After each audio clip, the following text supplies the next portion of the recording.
qu'il y a le... Du coup des fois je fais des... Bref, désolée. Ou... Oh, il y a même la traduction en anglais, mais c'est génial. 1, 2, 3, bateau vert. Et du coup j'ai trouvé Pixabay. Darling, hello hello les petits potes, j'espère que vous allez bien, on se retrouve pour une nouvelle vidéo. J'ai changé un petit peu mon setup, j'espère que ça vous plaira. Aujourd'hui je vais vous parler de comment est-ce que j'organise les cours que je donne, pas les cours que je reçois, les cours que je donne. Parce que pour ceux qui me suivent sur Instagram et sur TikTok, je vous remets le lien de mes réseaux sociaux là, vous savez que je donne des cours de français, des cours de conversation en français à la fac où je suis, donc à Bonn. Et en fait j'ai été embauchée par l'université pour donner un soutien en français en tant que Muttersprachlerin, comme on dit en allemand, c'est-à-dire en tant que personne native de la langue. Oui, oui, baguette. Et du coup, j'ai un petit groupe d'élèves pour qui je prépare des activités, des exercices, des débats pour qu'ensuite ils améliorent leurs compétences en français et aussi qu'ils utilisent le maximum de vocabulaire et qu'ils en apprennent en plus. Du coup, je vais vous montrer un petit peu comment je fais mes cours, un peu les présentations que j'ai préparées. Le premier cours que j'ai fait, j'ai d'abord rien préparé. Vraiment, je n'avais rien préparé pour ce cours parce que c'est très compliqué de préparer des cours de langue quand on ne connaît pas le niveau des personnes. Et sachant que c'était un cours ouvert à tous les étudiants de l'université, ça pouvait très bien être des premières années, ça pouvait très bien être des dernières années. En plus, en Allemagne, le système universitaire est un petit peu différent. Je vous en parlerai dans une autre vidéo, mais ça fonctionne énormément par semestre. Donc il peut y avoir des personnes en 3e semestre qui font des cours avec des gens qui sont au 1er semestre. Donc c'est un petit peu tout mélangé. Et donc on n'a pas vraiment d'idée de niveau concret. Et je voulais pas non plus mettre des barrières à ceux qui voulaient progresser et qui n'avaient pas un très haut niveau. Donc j'ai ouvert mon cours à tout le monde le premier jour et on a tous discuté, ils se sont présentés et j'ai un petit peu évalué leur niveau en parlant un petit peu avec eux, en écoutant comment est-ce qu'ils prononçaient les mots, quel type de vocabulaire ils utilisaient, en leur posant un petit peu des questions sur leurs études, sur ce qu'ils voulaient faire, s'ils étaient déjà allés en France ou dans des pays francophones, bien sûr, pas que la France, plein de petites choses comme ça. Et du coup je me suis fait des petites listes, des petites fiches d'élèves et à partir de ça je leur ai demandé aussi ce qu'ils voulaient améliorer. Donc il y en a qui voulaient améliorer ou se renseigner sur les expressions françaises, il y en a d'autres qui voulaient qu'on parle plus de grammaire. On m'a demandé aussi de travailler la prononciation, la lecture à voix haute, tout ça. Donc j'ai rassemblé toutes ces petites informations, tous leurs souhaits en fait, pour me donner une base pour mes cours. Et ça peut être vachement bien, même par exemple si vous voulez donner des cours particuliers, parce que là c'est vraiment dans un cadre très officiel, dans le cadre de la fac, où j'ai un groupe d'élèves et après il y a des élèves qui viennent et des élèves qui repartent, enfin bref, il y a des gens qui se rajoutent, il y a des gens qui s'enlèvent, peu importe. Mais par exemple dans le cadre d'un cours particulier, autre que juste de l'aide aux devoirs, vous pouvez faire ça. Parler un petit peu avec la personne, tâter un petit peu le terrain, lui demander ce qu'elle veut améliorer, que ce soit en langue, là je parle pour les langues parce que c'est le domaine que je maîtrise, mais en soi ça peut marcher un petit peu pour toutes les disciplines, entre guillemets. Et du coup, après avoir fait mes listes d'élèves et leur liste de souhaits, j'ai commencé pendant mes heures de temps libre à préparer des petits exercices, des petites activités, et du coup c'est là où ça va devenir intéressant pour vous. Je vous ai tout répertorié et je vais vous montrer tous les outils que j'utilise pour faire des belles présentations, pour faire des cours un petit peu animés, sympas, les endroits où trouver des fiches de cours faits par des profs utilisables librement. Je trouvais ça intéressant de partager avec vous mes petites trouvailles parce que c'est vrai que j'ai passé beaucoup de temps à faire des recherches avant de trouver les bons sites, avant de trouver les bonnes idées. Avant de vous montrer et de vous faire la liste de mes petites trouvailles, je vous laisse tout d'abord mettre un petit pouce bleu à la vidéo si ce n'est pas déjà fait, à vous abonner à la chaîne et à activer la petite cloche de notification pour ne pas louper les prochaines vidéos. Le premier site que je voulais vous présenter, c'est Pixabay. C'est une banque de données pour avoir des images libres de droit à utiliser dans vos cours, dans vos présentations. Ça peut vous servir aussi pour vos exposés, pour vos PowerPoint, pour tout ça. C'est une alternative gratuite à Shutterstock. Moi j'utilise Shutterstock, mais je sais que tout le monde n'a pas les moyens de se payer Shutterstock. Et du coup j'ai trouvé Pixabay, donc je vais vous montrer un petit peu comment ça marche. En gros, quand vous tapez sur Google Pixabay, vous tombez sur ce site, vous devez vous loguer, vous créer un profil pour pouvoir avoir accès à des images de meilleure qualité. Ensuite, il vous suffit de taper la chose que vous voulez. Donc par exemple, quand j'ai fait mon cours sur les expressions françaises, par exemple poser un lapin, on prend une image de lapin. Donc ça peut être soit des images normales, donc voilà, après vous scrollez, vous choisissez l'image que vous voulez.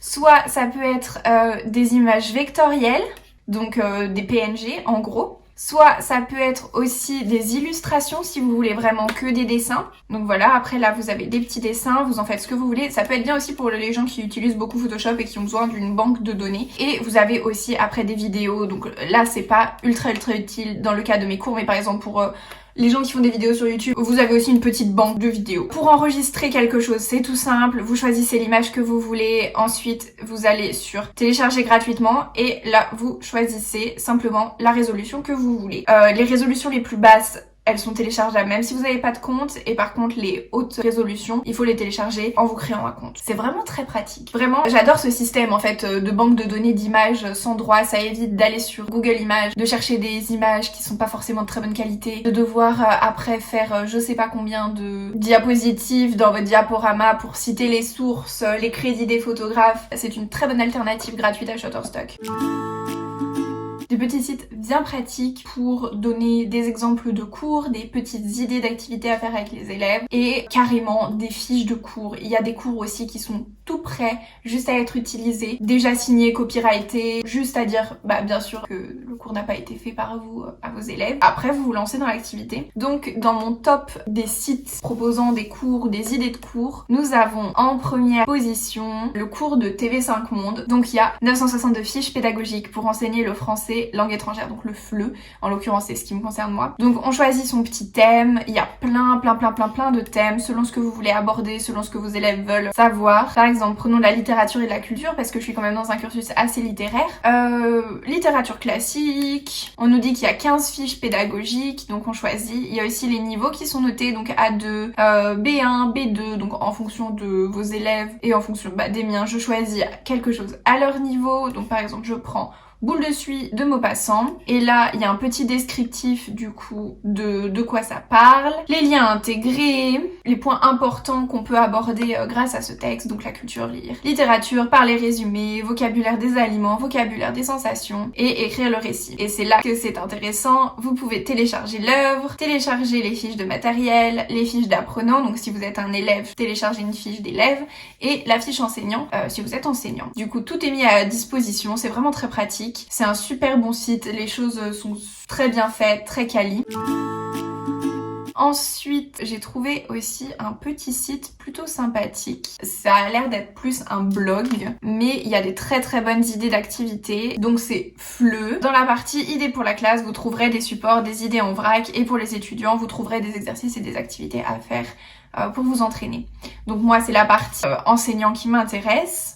Donc on clique sur la partie enseignant, voilà, entrer dans la salle des profs. Et donc là on a toutes les idées classées par objectif, donc la grammaire, plusieurs types d'activités, des jeux. Donc moi c'est surtout pour les jeux que je me sers de ce site parce qu'il y a plein d'idées de jeux, les jeux avec l'alphabet, des mimes, des times up revisités spécialement pour les cours, des memories, des tabous. Le jeu tabou c'est vraiment un très bon jeu pour apprendre à utiliser le plus de vocabulaire possible, ou que les élèves soient adultes ou enfants. Ce genre de petits jeux c'est toujours bien, et après bien sûr il faut l'adapter à l'âge et à la capacité de l'auditoire on va dire. Mais je trouve ça toujours bien parce que c'est détente, ça fait toujours plaisir, on rigole, et avec des adultes, on peut parler de thèmes un peu plus sensibles, même pendant les jeux, pour faire des vrais débats. On n'est pas juste obligé de faire un tabou sur le vocabulaire de Noël, par exemple. On peut vraiment faire un tabou sur la politique. Nous sommes en guerre. Sur des faits d'actualité. Enfin voilà, après il faut avoir un petit peu d'imagination. On s'inspire des idées qu'on trouve et après on adapte à notre cours, et c'est justement pour ça que ces sites sont là. Ils donnent des idées et après l'enseignant fait son travail d'enseignant et adapte la chose à sa classe, cherche les idées, modifie un petit peu les choses pour que ça colle avec sa façon d'enseigner et sa façon de mener sa classe entre autres. Même si par exemple moi je n'ai pas vraiment de classe et que c'est un groupe d'élèves qui veulent renforcer un petit peu leurs compétences en français, mais je pars vraiment du principe qu'il faut quand même aiment que je leur donne matière à, que je leur donne des textes, que je leur donne. C'est mon rôle et je suis aussi payée pour animer la classe et les aider. Donc c'est pour ça que je passe beaucoup de temps à faire des recherches et à créer mes cours pour qu'après pendant le cours il n'y ait pas de oh on fait quoi, oh j'ai plus rien à dire, oh vite cherchons quelque chose sur lequel rebondir. Pour moi c'est pas comme ça que ça fonctionne et du coup c'est pour ça que je sais que mon cours dure 1h30. Je prévois généralement des activités qui durent à peu près 1 heure pour me laisser le temps si jamais on déborde, et si jamais on déborde pas et que l'activité est vraiment finie en 1 heure, et bah ça nous laisse le temps de jeter un regard rétrospectif, de discuter avec eux, et rien que ça leur fait encore mobiliser du vocabulaire et des choses en disant bon alors qu'est-ce qui était bien dans cette activité, qu'est-ce qui était moins bien dans cette activité, qu'est-ce qui vous a plu dans cette activité, qu'est-ce qui vous a pas plu, qu'est-ce que vous avez appris, qu'est-ce que vous avez pas bien compris, est-ce qu'il faut qu'on revienne encore sur certaines choses qui n'étaient pas claires, est-ce qu'il faut traduire certaines choses, est-ce qu'il faut qu'on fasse un résumé complet dans votre langue, donc là en l'occurrence en allemand. Ça m'arrive des fois à la fin du cours de dire bon ok si vous voulez on résume tout en allemand pour être sûr que ça n'a pas été 1h30 de perdu en soi. Du coup après pour mes présentations j'utilise tout le temps Keynote de Mac, donc c'est l'équivalent de PowerPoint parce que c'est la chose que je maîtrise le mieux et parce que c'est simple, c'est intuitif. Du coup je vais vous montrer un petit peu une idée de présentation que j'ai faite pour vous donner une petite trame. Voilà, en Allemagne il y a la convention de mettre toujours le cours, le semestre et le nom du professeur ou de l'enseignant ou de l'intervenant.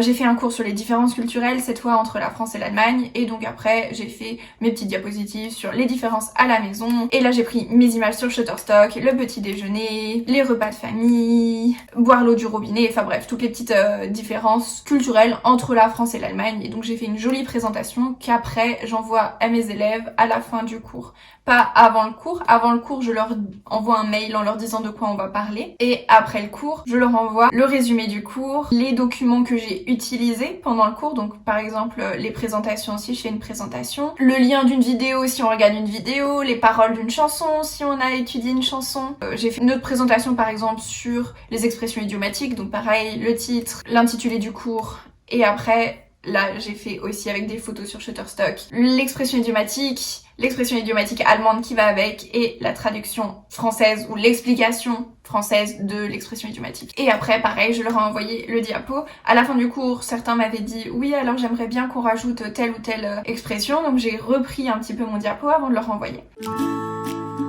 Pendant le cours, à chaque fois, je fais une liste des questions de vocabulaire qu'ils m'ont posées. Donc tous les mots où ils m'ont demandé la traduction, tous les mots où il y a eu des problèmes de compréhension, je les note. Et à la fin du cours, en même temps que j'envoie le matériel qu'on a utilisé pendant le cours, donc les présentations généralement, je leur envoie une liste du vocabulaire. Donc le vocabulaire que moi j'ai utilisé et qu'ils n'ont pas forcément compris, le vocabulaire compliqué, même s'ils l'ont compris pour qu'ils aient une trace écrite de ce vocabulaire, et toutes les questions de vocabulaire qu'ils ont posées. Donc ça, c'est une petite liste de vocabulaire que je fais tout simplement sur Page. Il n'y a rien d'extraordinaire, je fais séance par séance, je trie les verbes, les noms, les adverbes, les adjectifs, les petites expressions, et j'écris l'allemand, le français, tout ça résumé sur un seul document, et comme ça, après, ils le relisent tranquillement chez eux, ils ont une trace écrite. Si jamais ils butent sur un mot, ils se disent « Ah, on l'a vu à telle séance, bon, je prends ma fiche de vocabulaire, il y a le nom de la séance, et comme ça ils le font. » Pourquoi est-ce que je fais ça moi et je leur demande pas à eux de faire une liste de vocabulaire? Tout simplement pour qu'ils soient attentifs pendant le cours et pour qu'ils soient vraiment actifs. Et pas que pendant le cours, à chaque fois qu'il y a une question de vocabulaire, à chaque fois qu'il y a un petit mot qu'ils comprennent pas, qu'ils soient en panique, qu'ils soient vite à noter